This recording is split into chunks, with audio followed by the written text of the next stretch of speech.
We're really pleased to welcome Professor Khalid Medani, who's Associate Professor of Political Science and Islamic Studies at McGill University, where he's also the Director of the Institute of Islamic Studies and Chair of the African Studies Program. He's a very busy man, but he's very kindly given of his time this evening. Oh, damn. His research has focused on globalization and on the political economy of Islamist and ethnic politics in Africa and the Middle East, with a special focus on Sudan, Egypt, and Somalia. He's published extensively on civil conflict with a special focus on armed conflict in Sudan and Somalia.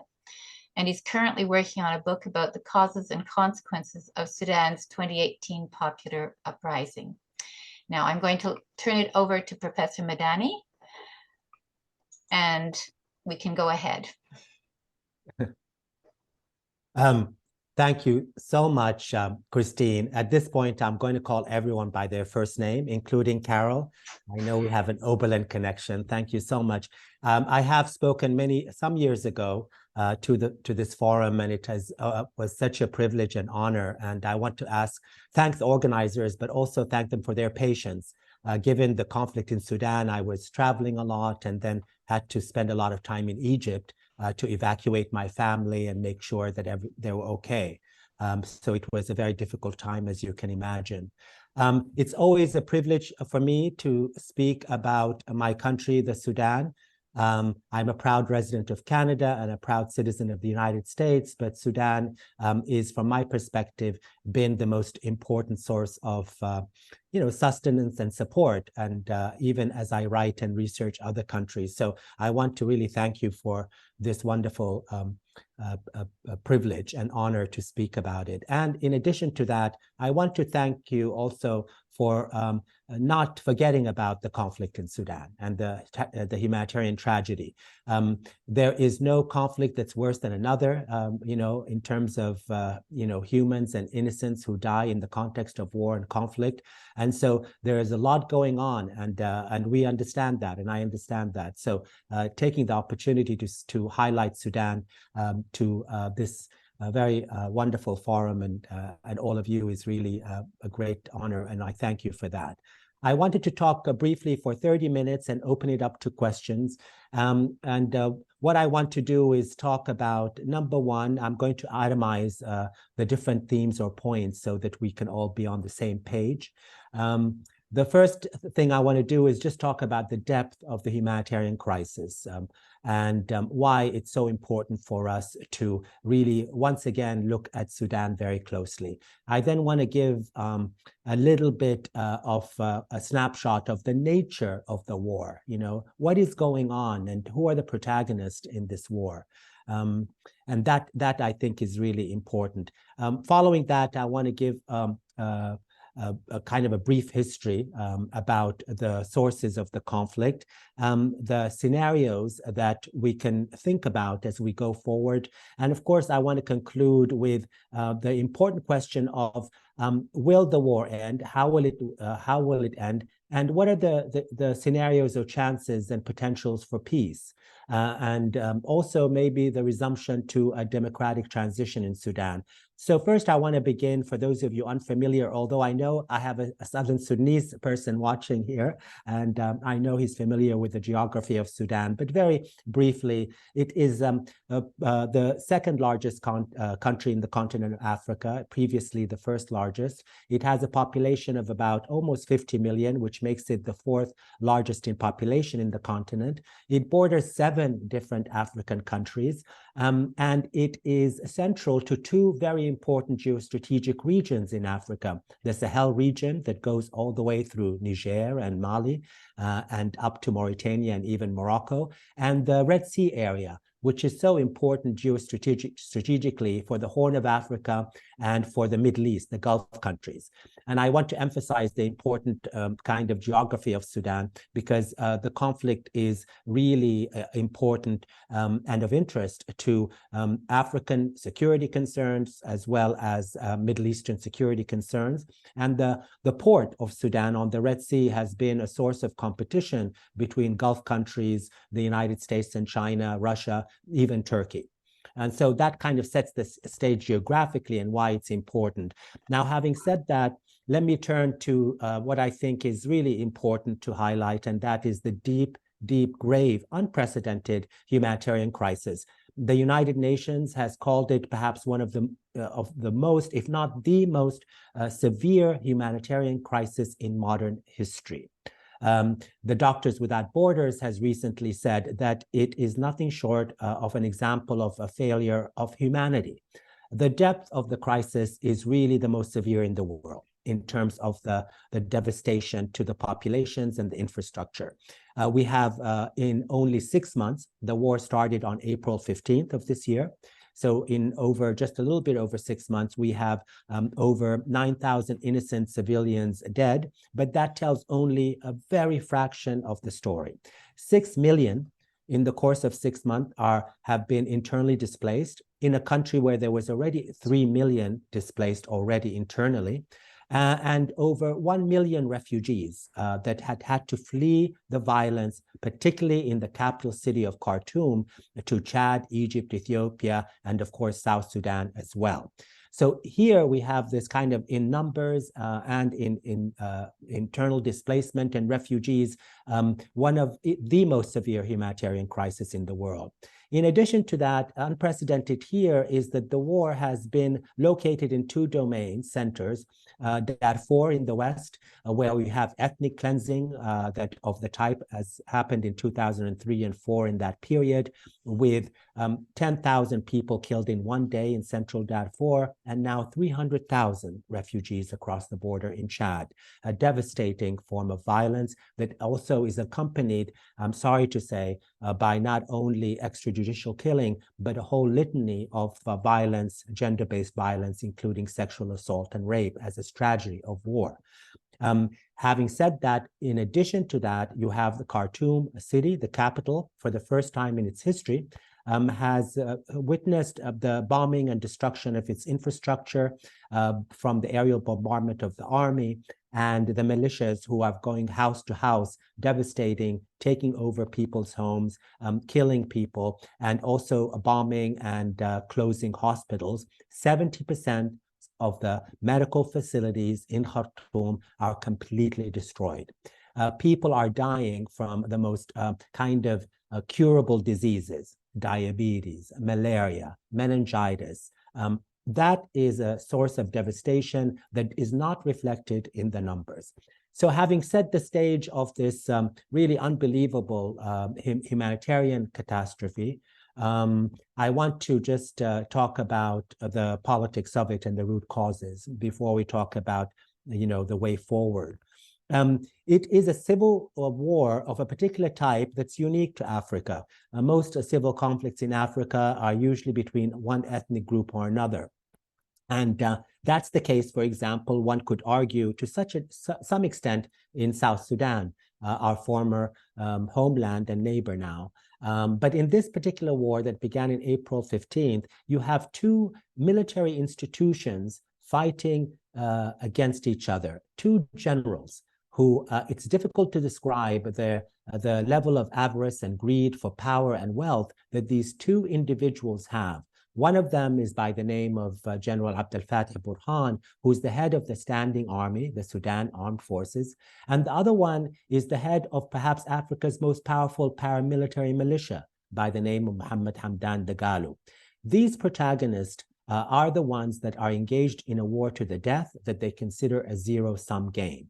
And that is really important. It is not actually a conflict between one group of Sudanese based on ethnic grounds against another. And that's what makes it unique and also bizarre for political scientists and analysts and even the media to wrap their head around that. And the reason for that is that the conflict began really very, very early on in the period of Darfur's first war in 2003 and 2004. When the former regime of Omar Bashir decided that he wanted to create, under this Islamist fundamentalist regime, military regime that took over power in 1989, the former regime wanted to create a paramilitary militia to do 2 things. One of them is to put down the strong insurgency of people in Darfur fighting for more resources in power and wealth. And the other was to put down dissent for democracy among young people in Khartoum, the capital, and elsewhere. And so by 2006 and 7, as you know, they created the Janjaweed militia, famously, of course, now chronicled in movies and talked about even by George Clooney and others. And this militia that we're talking about now, called the Rapid Support Forces, is really a manifestation or mutation of the Janjaweed militia created in the early 2000s to put down the insurgency in Darfur. In other words, the same individuals and institution, the Sudan Armed Forces, that now is fighting to the death the militia of the Rapid Support Forces, used to be partners in putting down the insurgency in Darfur and protests for democracy in the South. This is why people are, it's difficult for people to understand the conflict in comparison to other conflicts in Africa. So in this period, these two generals, Burhan and Dagalo, were not only partners in terms of putting down insurgency and protest, but they also were the ones responsible for, in a very corrupt way, of course, extracting the oil wealth and the gold from Sudan's natural resources, with which they used to finance their militia and their standing army. So the story of this conflict has to be seen in the context of a very, very weakened national standing army that is, parallel to or coexist with a very, very strong militia, a force of over 200,000. So how did these two generals, who for almost 20 years were partners in war and partners in stealing the wealth of the country, come to this kind of conflict? That story begins, unfortunately, with one of the most positive elements and past historical incidences in Sudan, and that is the revolution, the pro-democracy revolution of late 2018. In 2018 and 2019, as you probably have heard or know and seen in pictures, millions of Sudanese took to the streets fighting and protesting for democracy. And they managed in their millions across the country to put enough pressure on the military that they had to basically oust the former dictator Omar Bashir, which has occurred in early April 2019. So on that level, the pro-democracy revolution actually succeeded. But from here, the story it gets more complicated in the sense that the military general and the heads of the militia did everything they could to undermine this democracy. And a variety of different ways, including killing hundreds of young pro-democracy protesters in the summer of 2019. That didn't work, believe it or not, because of the resolve of young people who refused to give up their dreams and continued to protest. The protests became so strong and were occurring on a daily basis that the regime had to agree to a civilian partnership or a partnership with civilian leaders and a civilian opposition in 2019, in late 2019. And that is really the beginning of the war in Sudan, in the sense that it becomes a competition between pro-democracy politicians and young people and the military forces combined in the standing army and the militia. Eventually, this very precarious partnership between civilians and the military establishment fell apart by a coup that was waged by Burhan and Hemeti in October 2021 against the pro-democracy transition. So here, I want you to imagine that the two generals fighting to the death right now actually very recently, in October 2021, conspired together because they felt democracy was too much of a threat to them, and then waged a military coup promising that there would be elections in the far future. But what they were really intent on doing is, of course, to eliminate any hope for democracy in Sudan that would overturn their military power and their interests. So the question becomes, of course, from this partnership that had to, got them to conspire to wage a coup against democracy, why would all of a sudden, less than 2 years later, they stand or fight each other to in such a violent way? Well, that relates to, and I know it's hard to imagine, to the resilience of the pro-democracy people and the brave young people of Sudan. Because in October 2021, when the military coup happened, the military leaders, both Burhan and Hemeti, could not actually administer the country because, believe it or not, the young people of Sudan throughout the country continued to protest against militarism. They continued to protest for democracy on a regular basis.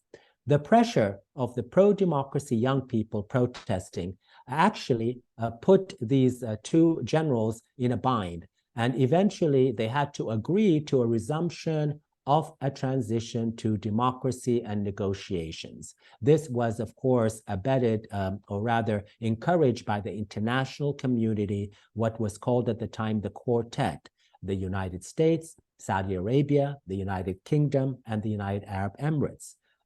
All four, in addition to the United Nations, brought the civilian opposition and these two generals to the table, almost forced them to do so because of the pressure of pro-democracy activists and young people. And they sat them around the table and hashed out what came to be called the Framework Agreement. The Framework Agreement was supposed to oversee the transition to democracy and return the country to civilian rule after 2 years of a transition, after which free and fair elections would take place. And this is really the beginning of the conflict that we see today. There were a number of contentious issues in the Framework Agreement. I'm not going to go through all of them, but I just want to emphasize two that help us explain the causes of this huge humanitarian conflict, crisis, and civil war that has devastated Sudan.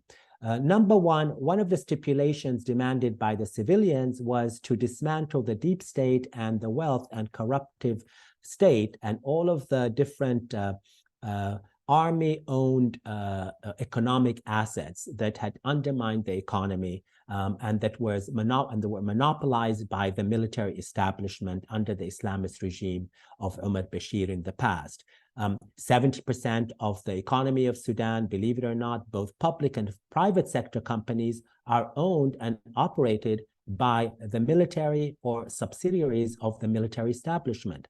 And so that demand was crucial because there can be no democracy without a free economic exchanges, but also no democracy when the military dominates the entire economy. That was one of the stipulations of the Framework Agreement. The other one that's very notable is that it has to do with, I think, what Erica and others would be familiar with very much, and that is a security sector reform. Specifically, the Framework Agreement demanded that the paramilitary militia of the Rapid Support Forces, previously the Janjaweed, would be integrated into the standing army. And here is where you see the catalyst of the conflict and why two generals who historically have worked so closely together would all of a sudden see that the situation in a zero-sum, what we call maximalist stage, and decide that there's only one way to preserve their power and wealth, and that is to eliminate the other general and to eliminate that other general's military institution. Because what happened was the military under Burhan wanted the militia to be integrated in 2 years. The head of the militia, we call Janjaweed or Rapid Support Forces, Dagalu, wanted it to be integrated in 10 years. Essentially, a diplomatic way of saying, I will never integrate my militia into the army. I'm too powerful. I have too much interest in this militia, and therefore he refused. In that context, we now know that those Islamist actors that had dominated the previous regime in the military decided that the only way for them to really win in this battle was to provoke a war in which there would be a confrontation between the rapid support forces and the military establishment. The military establishment then hopefully from their calculations would gain a military victory. And from that military victory, they can resume their military kind of monopoly over the economy, and most importantly, basically consolidate their power over both the militia and the country. What they didn't expect, and they should have, of course, was that the kind of warfare that militias like that of the Janjaweed and Rapid Support Forces is a very different form of warfare, because it is warfare that is based on urban warfare, a warfare based on ethnic cleansing, a warfare that has no respect for any, not only international humanitarian law, but even the very norms of local custom associated with warfare and the killing of civilians. And so basically, it's an all-out war from their perspective, with no guardrails, no kind of limitations whatsoever.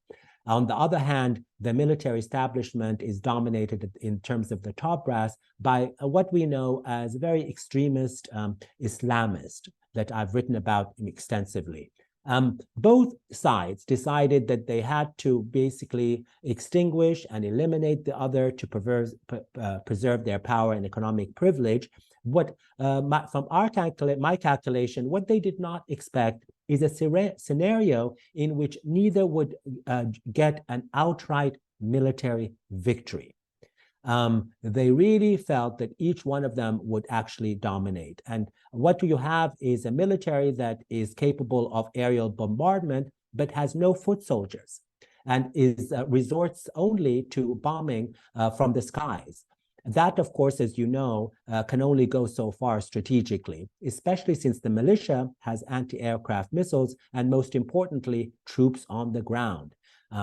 Troops and bases in the capital and throughout the country that were facilitated at a time when the general and the army wanted that to occur. They allowed them bases in Khartoum, bases in Darfur. They allowed them all of these kind of privileges and strategic locations in order to use them against the Sudanese people.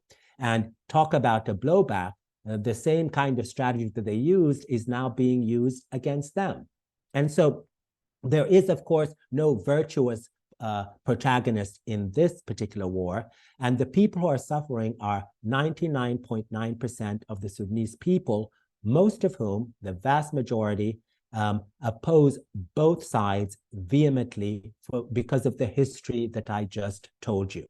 The consequences for the Sudanese people, of course, has been internal displacement of the most kind of dramatic and unprecedented in Sudan and much of the Sahel. The kind of violence and destruction of human life and infrastructure that is leading to this humanitarian catastrophe. Only today, the United Nations once again said this is, from their perspective, perhaps one of the worst, if not the worst in modern history, and not just in Africa. And so we're at a stage where the world has to pay attention to the humanitarian issue, but also, of course, as you know, and I detailed, the strategic location of Sudan has gotten the neighbors extremely worried. South Sudan is worried, receiving, of course, refugees, and so are the Gulf countries, and of course, Chad and other countries that are neighboring Sudan. And in the Red Sea area, there is grave concern on the part of Saudi Arabia and the United States, who are essentially allied in the Indian Ocean region as against the interest of China, and I would say to a lesser extent, Turkey. But so the strategic kind of spillover of this conflict is a great security concerns, which takes me to the kind of the conclusion, so to speak, and that is given all of these elements, the humanitarian crisis and the security concerns, you have the Saudi Arabians and the United States, both of them who are big stakeholders in the country in terms of security issues and even financial, who have been holding, at least since May, talks with these two generals and their representatives, or rather their representatives. Initially, the talks were geared towards allowing establishing a ceasefire and a humanitarian corridor. but 6 ceasefires agreed upon by the 2 generals have been violated. That has meant that there's been a failure on the part of these generals, but also the way the negotiations have been set up. And we can talk about that in the Q&A. There's another reason for their failure, and that is their exclusivist nature that doesn't bring in other stakeholders in Sudan. Yesterday, something different happened, and that is the 2 generals have agreed, at least rhetorically, to return to the negotiating table in Jeddah with Saudi Arabia and the United States, with one different important distinct addition. And here the addition is the African Union and the Intergovernmental Development Organization or regional bloc called IGAD. Of the Horn of Africa and East Africa countries. So now the talks are supposedly about to resume. And in addition to Saudi Arabia and America that have international and regional interest in the Middle East, you have now the inclusion of the African Union and the East Africa, Horn of Africa regional bloc, Ethiopia and Kenya and Somalia and those countries who are represented, even Eritrea, in these talks. The idea, of course, is to broaden the stakeholders in the talks and the pressure. We have yet to see whether this will work or whether a ceasefire will occur. There is, of course, additions to the agenda items now, and that is that ceasefire, humanitarian corridor, and a resumption of a transition to democracy, bringing other civilian opposition in. So finally, the last question I had posed in the beginning of the lecture is, where do we go from here?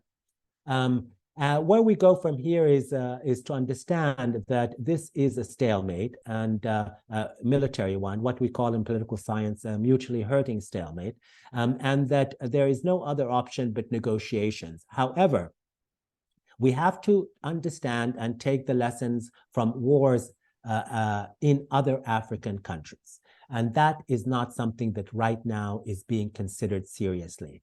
And here I'll put on finally my political science African professor hat and say that in countries like Sierra Leone and Liberia and even Rwanda, what we have to understand is that the role of civil society at the very beginning of the negotiations in setting the agenda, monitoring the ceasefire, and of course, setting the agenda for a transition to democracy is crucial. And what the United States and Saudi Arabia, don't worry, I've told them directly, their officials as well, I don't hide it, that absent the exclusion of genuinely civil society organizations that can not only be part of the negotiations, but set the agenda for this ceasefire, set the agenda for a transition to civilian democracy. There will be a real futility with these negotiations, because what you're essentially doing is having 2 adversaries trying to figure out how to solve the war and end the war. Now, if one of them, and I'm going to be very objective here, if one of these protagonists was capable of having a complete military victory, as let's say occurred in Rwanda, that would be a different story, right? We could say, okay, for the sake of the Sudanese people, there's a military victory, let's work with this general. But this is not occurring and will not occur in Sudan. Negotiations are the only way, and the inclusion of civil society, the only way forward for both a ceasefire and potentially a transition to democracy. It has occurred in other African countries, even after severe devastation and civil conflict. So let me stop there. I know I tend to talk a lot, and then I can take questions if you'd like. Thank you. You may talk a lot, but it's very, very interesting. So that's great. I'll ask people to put their questions in the chat, and I will relay them. So, okay, so the first question is, are the 2 warring armies each backed by conflicting regional powers? Absolutely. I left that out because I knew it would be one of the first questions. It's absolutely crucial. Yeah. And I think I'm not going to insult the intelligence of this audience and not say what those powers are. I think we get a little bit shy. The United Arab Emirates is playing a very destructive role. It has historically supported the militia leader through not only direct financing, but through the purchasing of 90% of the gold that's exported from Sudan that land in the markets of Dubai in the United Arab Emirates. In addition to that, of course, the United Arab Emirates has its ally Haftar in Libya. And they have a strategic interest in both Libya, and they feel that Hemeti is a strategic kind of chip that they can have. They continue, by all reports, despite this violence, to still support him financially and purchase the smuggled gold, what we call conflict gold. In 2015, the European Union cannot be spared. In something called the Khartoum process, the European Union funneled millions of dollars directly to the militia leader under the kind of rubric of stopping out-migration from Sudan as a third-party country to Europe. So here, Europe also bears a great deal of responsibility, and we haven't seen them robustly discuss this and intervene. In the case of the military side, Egypt has long supported the military and its leaders because they are concerned, number one, with stability and concerned about the possibility of democratization in Sudan, but mostly concerned about the Renaissance Dam built in Ethiopia. And they are really, really very much anxious about this existential threat on the Nile waters, and they feel, Sudanese military and Burhan should be on their side. That becomes a really important aspect of what's going on. So those are the main actors that are playing a really important role. The United States, I have discussed this with them a long time, has an issue with Sudan historically. I've written about it, and that is that they see the Sudan as a place to be subcontracted to the interest of the Gulf countries.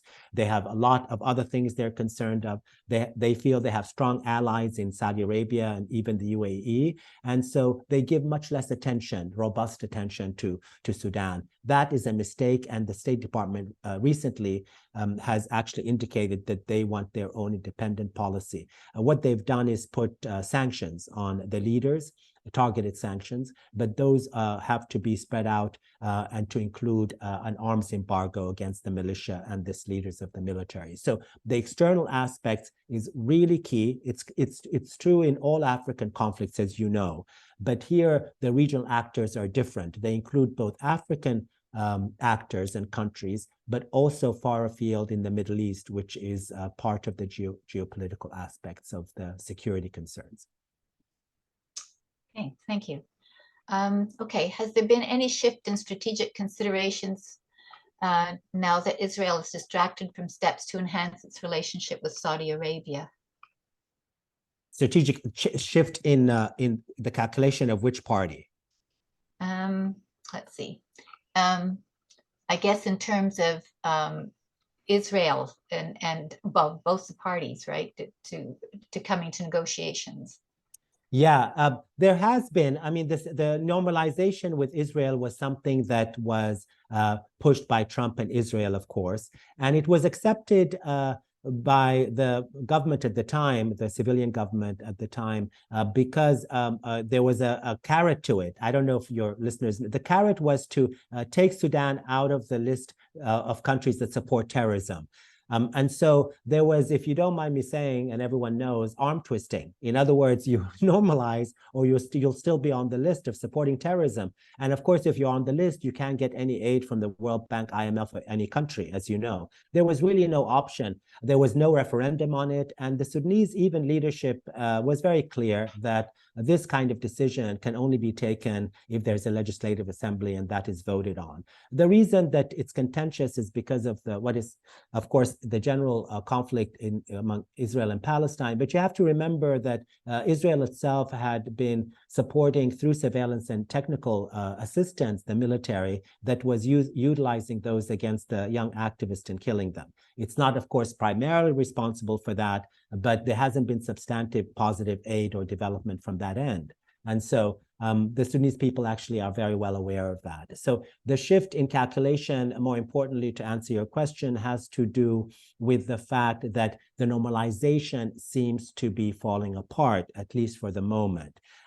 Believe it or not, I feel that that gives the United States a more autonomy and leeway to look at Sudan without it needing a subcontractor, if you know what I mean. In other words, now Sudan becomes not only something to think about in terms of Israel and the UAE. By the way, UAE was the one who really wanted normalization with Sudan and Israel, and actually, start from scratch, where the United States is like, okay, we're going to deal with this conflict on its own terms and not what it can give to Israel and the UAE, if that makes any sense, right? It's no longer, hopefully, the calculations on the part of Washington is that it's no longer a proxy for their policies in the Middle East, because those policies have now changed drastically, particularly on the part of Saudi Arabia, that is concerned, of course, about anyone talking about normalization for the time being. Okay, is there concern that the Israeli-Hamas conflict might spread into Sudan? Like that it, or let's see, the impasse. Sorry, that was a separate question. Yeah. Running along here. Okay, could include increased violence simply because of this the shifting in relationships. You mean with Hamas? Sudan, yeah. Yeah. Well, yeah. Yeah. The thing is I know it's difficult. I know there's a lot of discussions on this on our campus as well and throughout the globe. I would suggest you read my book. I have a book called Black Markets and Militants, and my work is on extremism. So not so much on Sudan, if you're interested. Hamas of course, is different from the extremist organizations elsewhere. And there's a reason for that. First of all, as experts on extremism will tell you, extremism is a process, right? And what I mean by that is that, my research has never been on the leaders of these organizations, but rather the rank and file and why people are recruited. So here we have issues of occupation, state repression, whether it is targeted, the timing of the targeting, and the selection of targets. If they're non-discriminant, you don't have to believe me. You can read all the books on everyone who works on this, and that spurs increasing incentives for recruitment. Okay, so you have to take that differently. In the case of Sudan, all of those kind of organizations usually are spawned from social movements. So that is something to keep in mind, that we have to keep in mind the causes of extremism. If we really I spent 20 years writing and fighting against it. So if we care about the cause of its extremism and ending it, we have to look at that very seriously. The case of Sudan is different because here it is extremists who took over the levers of the state, right? So it's not extremists who have been attacked or feel attacked, rather, right? It is extremists who had the power over the state, and they have no legitimacy on the ground in Sudan, because for 30 years, under the rubric of Islam, they killed millions of people. So in the case of Sudan, there is absolutely no constituency for Islamist extremism, okay? Histories matter. 30 years of an extremist regime, and that's why the revolution began, is the reason Sudanese appall extremism, because they saw it at the level of the state. If you compare it to Hamas and other organizations, it really would behoove us, if we care about this issue, to look at comparisons as well as similarities. But contrasts are important. Groups that are spawned from social movements, as Martha Cranshaw, who works on terrorism since the 60s, show, are different. They're oppositional, and they have different legitimacy kind of credentials with respect to local populations. Once again, please, this is not an excuse for Hamas. It's just important to understand the roots of extremism, how they differ in context, so we can end this kind of extremism. Do you support international interference to stop the conflict? And do you think it would hold lasting effects if it did? I don't support it. I mean, in my kind of fantasy, and this is where I have to be more objective. In my own kind of everyday, when I see the figures, of course, I would want, an invasion that would, solve the problem. But I have to be objective and look at the facts and realize that the interventions could potentially backlash. Because of the nature of the conflict and the war. But however, I do think that there's a huge role for the international community. And I think that, and I've been very critical of the American side because they can do much, much more in the sense of sanctions that are targeted and widespread, arms embargo, and most importantly, America's influence in Saudi Arabia, in the United Arab Emirates, with Kenya, with these countries, is not being utilized. I've criticized them for that. I've been in the papers for that. And I have friends in the State Department, many of whom who privately agree with me. So I think there are many interventions that can be done without military intervention. The sad thing, of course, is that, the US is concerned with now the Middle East and Ukraine. But that doesn't mean that we can't continue to push for vigorous diplomatic intervention and pressure. Okay, thank you. Given the significant role youth played in 2018 demonstrations, what's the status of youth today in Sudan? Well, it's really amazing, the status. I talk to youth inside and outside as much as I can. And the youth that are called resistance committees, organizations that were fighting for pro-democracy, have done something that's truly remarkable. It's why I began at the end saying I feel so privileged to be from Sudan. And that is they've returned to their original kind of mission. And that is volunteerism and aid delivery. And so now, because of the severity of the conflict, they don't have the time or luxury to get on the street, of course, and fight for democracy. What they're doing is they've set up a vast network in Sudan across the 18 provinces in about 4,000 locations. And they have changed from their political agenda with the big P to a humanitarian agenda. They're linking up with the Sudanese diaspora, and I work with them here. For example, the Sudan Doctors Union, they have a branch in Toronto that's really terrific, right where some of you are. They're Sudanese Canadians, and they are working tirelessly to provide financing, logistical and finance to, let's say, the Sudan Doctors Union doctors in Sudan. And much of the work is outside of the capital because it's easier. But what they're doing is that they're focusing primarily on humanitarian delivery and providing access to victims of this war. And believe it or not, that's how they began their revolution. They weren't fighting for politics. They were fighting to, to help, the country, and their ethic is one of volunteerism. I want to emphasize that. It's really, really central. So that is the status there. Doing shows like this enables us to highlight that and to also, make sure that people understand they can do more. I'm traveling next week all the way to Sweden to talk to them just about that, to see if we can get assistance from countries to these local humanitarian youth organizations. Okay, this is sort of harping back to the question prior, is how much does the US really care to give attention to the conflict in the Sudan? It's a great question. It does, to be quite honest, with Ukraine, and there was more hope with Ukraine because, of course, Europeans are playing a big role. But now I also teach Middle East, and it's not just Africa. And that's what I taught in Oberlin, by the way, Carol. And this is unprecedented in terms of the future of this presidency of Biden and the next one.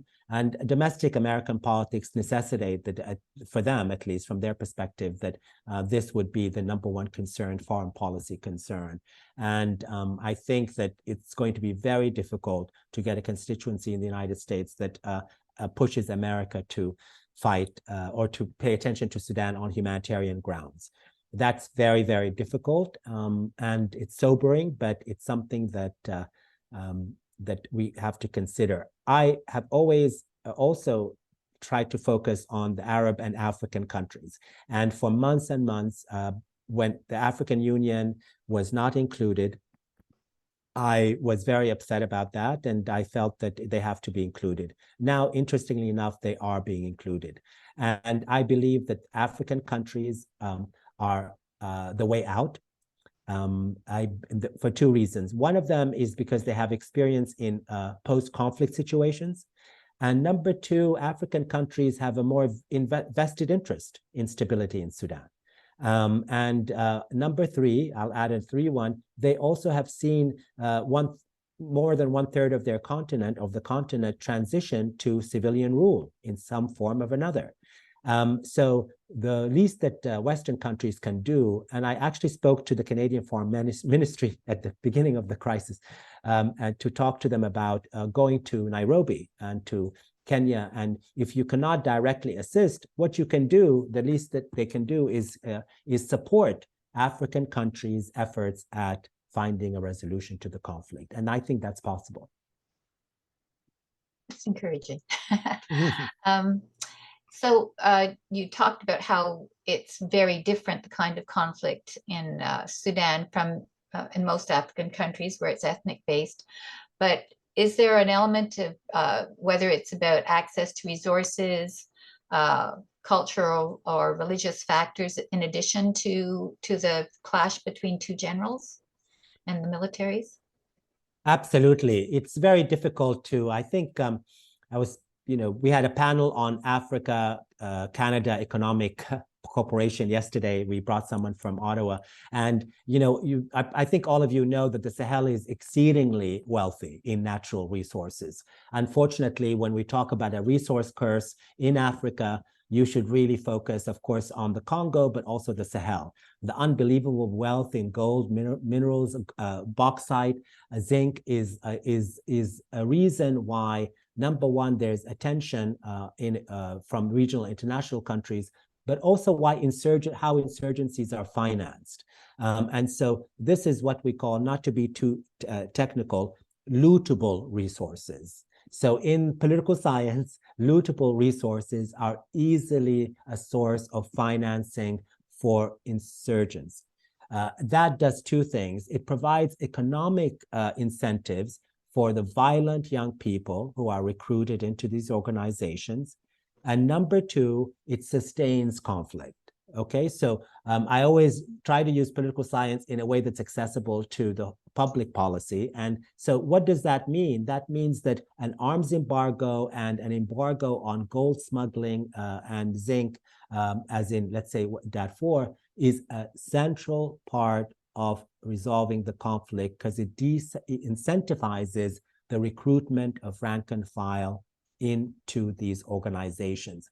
For African countries in post-conflict settings with DDR, demobilization and reintegration, that in the successful cases in Liberia, Sierra Leone, that has been crucial. In other words, you find either different job opportunities or different economic incentives for young people, and believe it or not, they start falling away from this recruitment. So this is why, let's just be direct, the UAE has to be sanctioned. If Canada or the US and others cannot go to this small country that's very wealthy, but still is devastating the Sudan, that's not a big ask.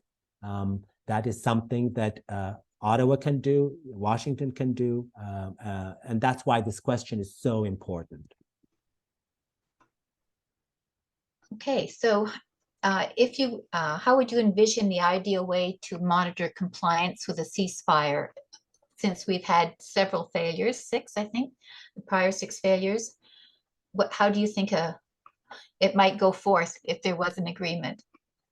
Well, first of all, if there's an agreement, the Kenyans and Saudi Arabians had an agreement that fell apart, and that was that Saudi Arabia would finance it because they finance everything, and Americans want them to finance what's going on in the Middle East now too, by the way. And at the same time, Kenya would provide the forces to monitor the ceasefire. What happened was the military side decided, no way, the Kenyan President Ruto is an ally of the militia leader, and that's why it fell apart. So what can happen and what should is that once again we use Saudi money, okay, but this time it's a coalition that is not dominated by Kenya because one party sees it as a biased party. And I think the desperation on the part, especially of the military, that is losing on the ground a lot, it's very possible to bring, another African country or coalition of African troops that are financed by Saudi Arabia to monitor the ceasefire. Okay.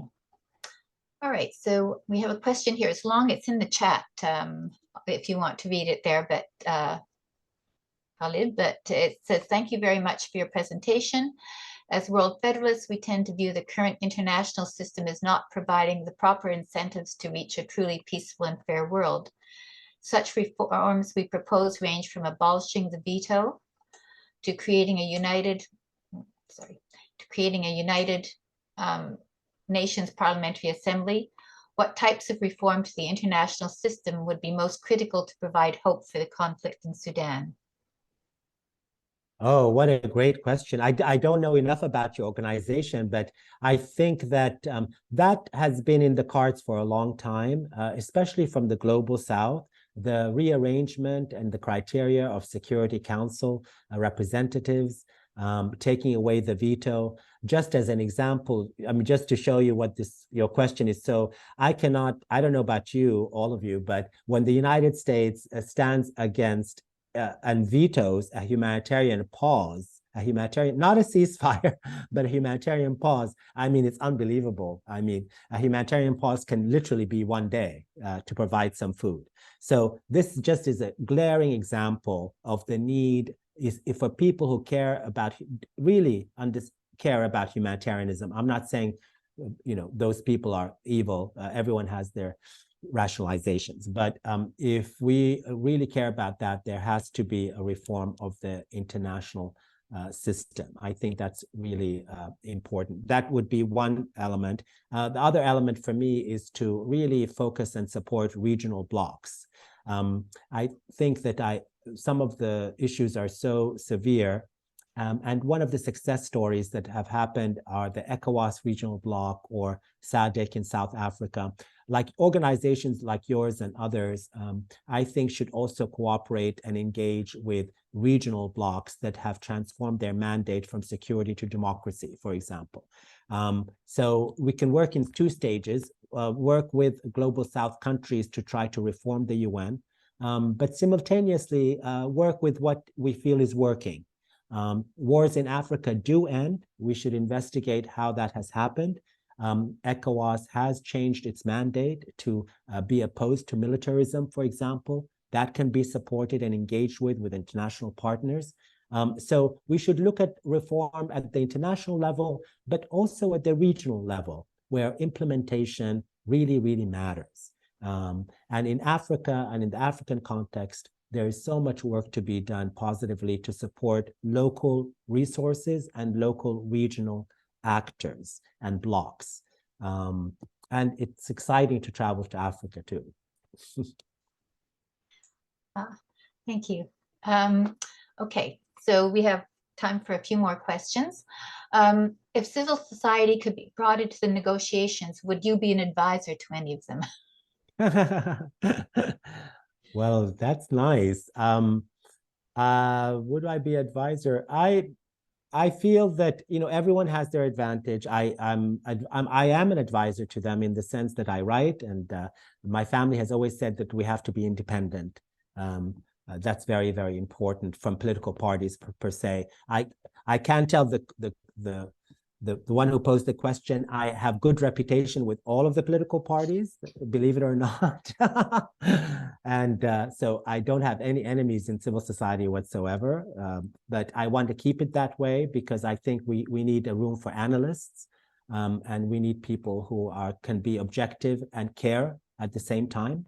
And that's really important. So I like to critique all of the political parties and stand aside, but let's say, technically I help. When the resistance committees were writing their constitution, I translated it in English for them, and I use my knowledge of security sector reform, all of that, to give input to all of the civil society groups. And that, I feel, is a useful role. I've done that for Americans and Canadians and the Dutch, and so of course I do it for my country as well. Okay. Okay, are we seeing early stages of a shift in resource war trends away from oil-rich countries to other resource-rich areas due to the financing of insurgency that you just referenced in the Congo and the Sahel? Is the relationship between resources and war as literal as that, or only a contributing factor?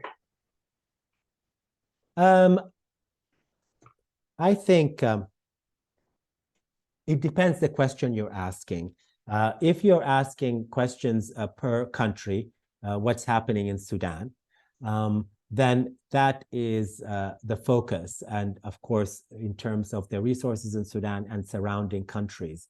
But I like this question because if you look at the longue durée, and regionally and across time, let's take the Sahel, I think this question needs to be posed, researched, and we're working on it with some colleagues in the sense of trying to look at the relationship between environmental change and why the Sahel in particular, one of the most delicately vulnerable regions in the world that's also resource rich, is actually experiencing so many civil conflicts and so many coups.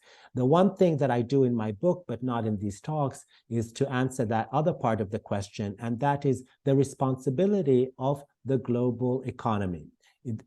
You have people talking about climate impact and change and energy transition. But very few, when I speak to them, actually are focusing on the countries that are the most vulnerable, right? So if we're talking historically the transition from coal to oil, or oil now to different forms of energy, or nuclear, or even maybe perhaps solar, these energy transitions that are the source of such debate in the West and among private sector companies and firms, there's very little discussion about its relationship to conflict because the resources needed are resources a lot of times found in the Sahel and in Africa.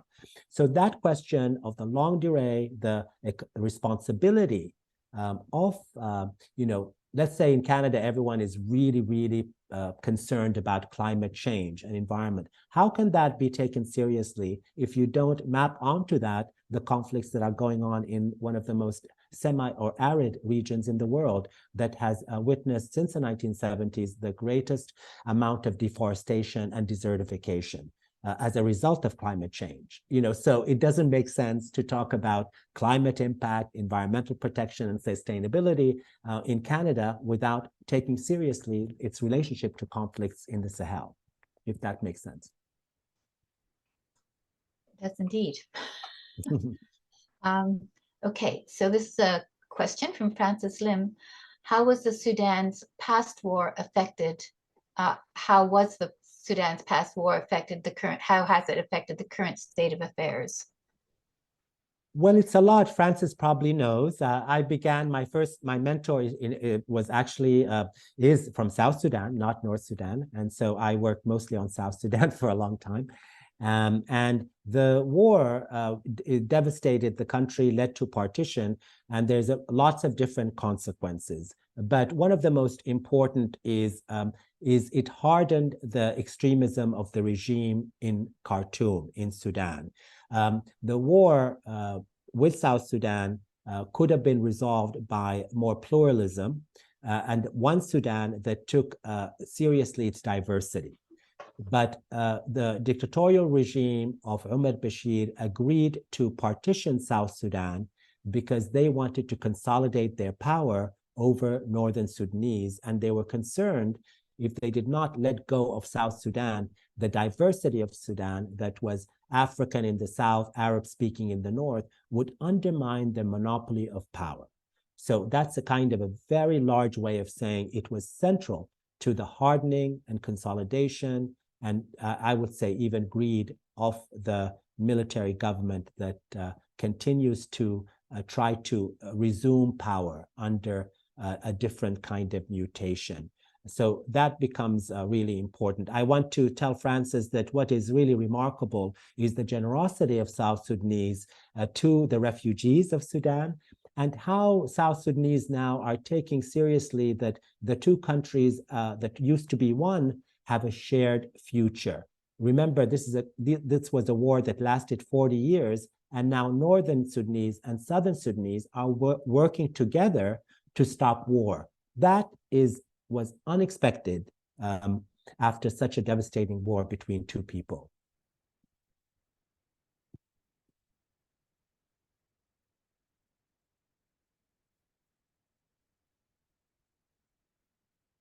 You're muted.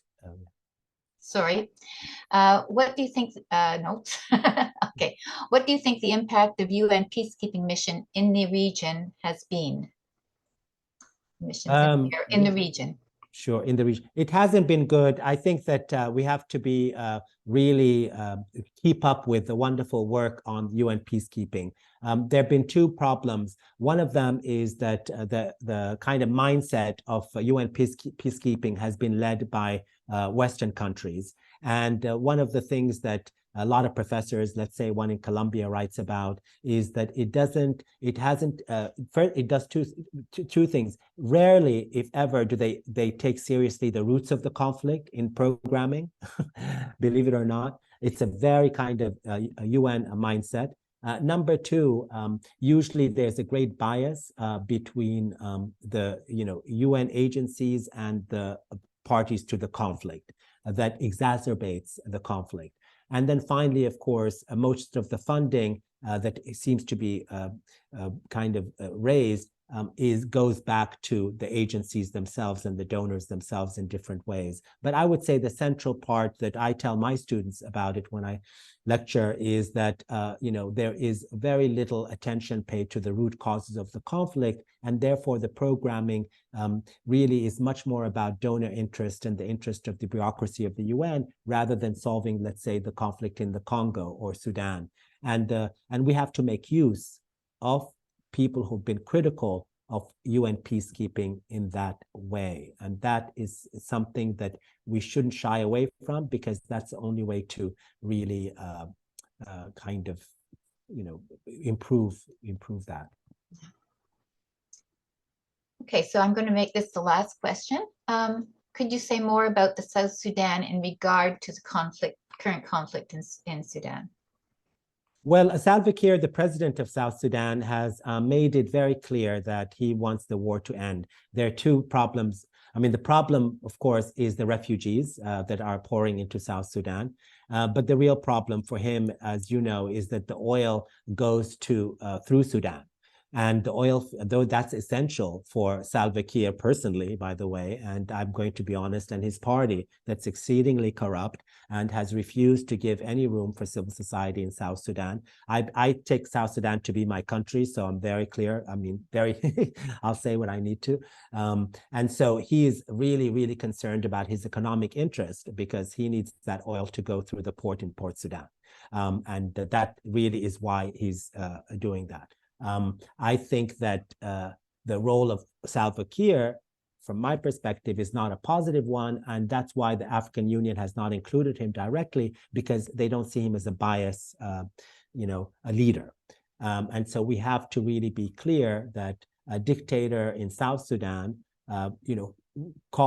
fighting for democracy in the north is just unrealistic, and that is something that means that he's not well placed to resolve the conflict, but I think other African countries in the region are, including the African Union. And clearly he doesn't want it to continue if he's got this flood of refugees. And yeah, But at the same time, he will take what he gets. Stability over people's international law can also not work in terms of being a sustainable peace. For example, as far as he's concerned, he'll support any party as long as they win the war, if you know what I mean, because the oil will flow. So that's unacceptable. And also it's counterproductive to building a durable peace. Okay, thank you. I'll take this last question because it's different from the others. And then that's really it. Anything about Chad? Oh, yes. Chad is very important because I didn't talk about Darfur very much. Darfur requires its own discussion. But the problem with Chad is that not only do they have 300,000 refugees, but the leader of Chad has linkages, ethnic and political, with the subclan of the militia. And so, you know, the important point of that is that I know this sounds strange, but as insecure as the Darfurians are in Darfur, the 300,000 in Chad, without international monitoring and without the international aid agency really taking care, there is no guarantee they're secure there, you know, because the leader of that country is not only a dictator, but he is kin related to Hamdan Dagalo of the Misiriya clan. And so there is no, you know, guarantee that he would secure. And we already see incursions being allowed with horrible, you know, consequences into Chad. So I really like that question. Thank you for asking it, because we have to get the international community to understand the security concerns, not just the food concerns, food security, the security concerns of the 300,000 or more Sudanese from Darfur in Chad. And that is why it's really, really crucial. And they're not doing enough, you know, there. And but these agencies can do more because it's outside of the Sudan. So that is a crucial question. I hope that we keep, you know, repeating that over and over. If you have, I do think that if you can actually contact the UNHCR and, you know, you can donate a little bit, but if you do, you can actually tell them what they need to be doing. I should conclude by saying that the Doctors Without Borders has been very critical of UN agencies. There's absolutely true. They have abandoned Khartoum and they are very slow. There's another problem though, and that is there was UN had pledged 1.2 billion to these agencies, and only 1/3 of that has actually been given to those agencies. Okay, so all of those big numbers you hear are not actually getting to the UNHCR. They're not getting to the World Food Program. And I want people to keep that in mind. Discouraging, thank you. Not thanking you for the discouragement, but we have to know these things, right? Yeah, so yeah. Okay, well, thank you very much. It was really informative. I really appreciate you taking your time. Obviously, all the questions, everybody here also really appreciated it, and your clarifications about